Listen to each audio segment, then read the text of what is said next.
Hi guys, so your text for today and yesterday was to read and work with kids in business. So yesterday you read this. Well, today we're going to read through it again together and do some discussion with it. So we're going to just kind of talk a little bit about the text as we go. And then when we get finished working through the text, you've got some questions to work on answering for your text as well. So let's start off by reading Kids in Business. Starting a business is a huge undertaking. That's why these young entrepreneurs who help others are nothing short of amazing. Haley Scott has been wearing hearing aids since she was 18 months old. Hiding the hearing aids behind her hair had become routine. At age 5, she decided that she wanted to be proud of them. So Haley began drawing out her ideas to make charms that looked like earrings. The charms would hang from her hearing aids and really stand out. Her mother helped Haley bring those drawings to life. Her idea to highlight hearing aids launched a new enterprise. At age 8, Haley began a business with help from her family, including her twin sister. She now sells almost 400 charms in different styles. She even holds patents on her creations. All right, so remember, your essential question that you started working with yesterday was, how can starting a business help others? And so you've been reading, you're going to continue reading about kids who are entrepreneurs who are making a difference. And an entrepreneur is just somebody who comes up with an idea and starts their own business. And here are some people, even at your age too, that have started a business. Okay. And so this first one that we read about was Haley.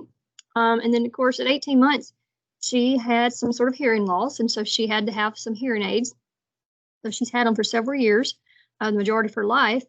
And it said that, you know, and especially when she's younger, she was wanting to try to hide the hearing aids because, you know, kids probably made fun of her and things like that. Okay, and so when she was 5 years old, she decided that she wanted to be proud of them instead of hiding them and hiding behind them. So she comes up with this idea to make these charms that look like earrings and that they would hang on her hearing aids just to add some decoration, okay, to her hearing aids and to show that she's proud of her disability. Okay, so she worked with her mom, you know, getting all these ideas and things together. And at age 8 years old, she got a business started with selling her charms. And it has patents on several of her creations, which means, you know, no one else can use her designs and things. Those are hers, they belong to her. And there's some examples of some of her charms and things, and you can look and see how they attach to her hearing aids just to add some decoration and kind of take the notice off that she has hearing aids. All right, let's read about Joshua. Joshua Williams has a message for kids. You're never too young to make a difference. Let me read that one more time. You're never too young to make a difference. As head of Joshua's Heart Foundation, Joshua is one of the youngest foundation presidents in the world. His organization aims to help stamp out hunger in Miami, Florida. The compassionate group gathers and distributes food to people in need. Local businesses pitch in by providing food and helping hands. Joshua's work includes a backpack program that is aimed especially at helping hungry children. He has plans to start a community garden too. That way, he says people can get more fresh food. All right, and so here's another example of Joshua, who started organization to help feed kids, you know, and got people to help donate foods and things, and to be able to distribute this food out to people who need it. Okay, kind of like we have a backpack program kind of here too, you know, where we can give foods and things to families in need. And so he helps to make sure that families who need food get a little extra food. All right, let's go on to the next page. And here's a picture of Anna. Okay, and so we're going to read about Anna. And it says, Anna Azevedo is passionate about the environment. At age 10, she realized that most drinking glasses cannot be recycled. So she found a nature-friendly way to reuse old drinking glasses. Anna's budding business, Sprout, sells plants in a glass. Anna hatched her innovative idea based on biology. Plants basically work for you. They purify the air and take out all the bad stuff, Anna says. Her process? She collects drinking glasses, grows plants in her backyard, and makes fertilizer. Then she transfers the plants, sand, and soil to the glasses to create a green product for indoors. Anna sells the plants on her website. All right, so we've got Anna, who was really wanting to take care of the environment and think of things in ways that she could help the environment. And so at 10 years old, she realized that if you stop to think about it, drinking glasses can't be recycled. And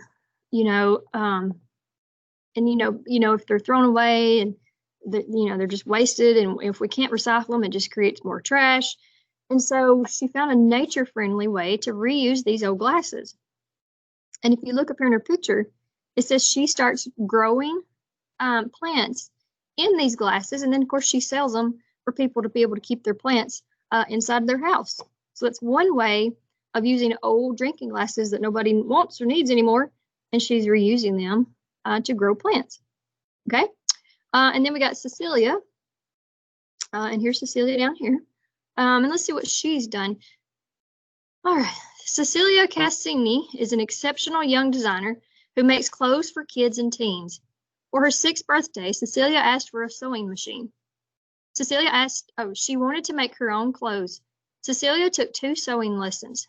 Then, she says, she just started sewing and she hasn't stopped since. I started making clothes for my sister and her friends, and word got around. Cecilia told Time for Kids. Her mom's friend, a store manager, helped Cecilia start her business. Her dream is to have her clothes sold in stores around the world. Cecilia knows there's more to life than just pretty clothes, however. She also donates dresses to raise funds for charity. After all, trends come and go, but helping others never goes out of style. All right, and it says here, so she designs clothes for kids and teens. And when she was 6 years old, she got a sewing machine. She started wanting to make her own clothes. And from then, she's just continued making clothes. And so, she gets her little business going, and she's selling her clothes around the world. But it's not only just the clothes that she's selling, but she's taking, dresses and things, and she'll donate them to be sold to raise money for charities. And so she's not just making clothes, but she's also raising money from the sale of her clothes to donate to charities. Okay? So you have 4 good examples here of kids who at a very young age were able to start a business to help other people out. And who knows, you guys might come up with some idea. And I would love to see one of you, if you had this great idea, to be able to help get that idea up off the ground and to help you with a business. Who knows what you guys could come up with. Okay, so what you're going to do today, you're going to take your text evidence questions, and you have your worksheet there in front of you. Now, it's a front and back page. So be sure that you do questions 1 through 11, and then you're going to do question number 12 using the main idea and detail graphic organizer on the back. So on your text evidence questions, and you have the hard copy of this text in your packet as well, but the reason why we do practice like this is that you need to be able to go back into the text and be able to prove and find where you got your answer. And when it comes testing time at the end of the year, we want you to have had practice to where you know how to go back and find the answers and you don't just have to guess. And so you're going to take your time on these questions to go back and actually find them in the text. Okay? Some of the questions will may tell you exactly which page to look at. So be careful if it tells you where to go actually look for your answer. And remember, main idea is what the whole text or paragraph is about. Details are the facts, the information that go along with and support your main idea. And so it's going to ask you for some main idea and details. So you're going to have to use your text.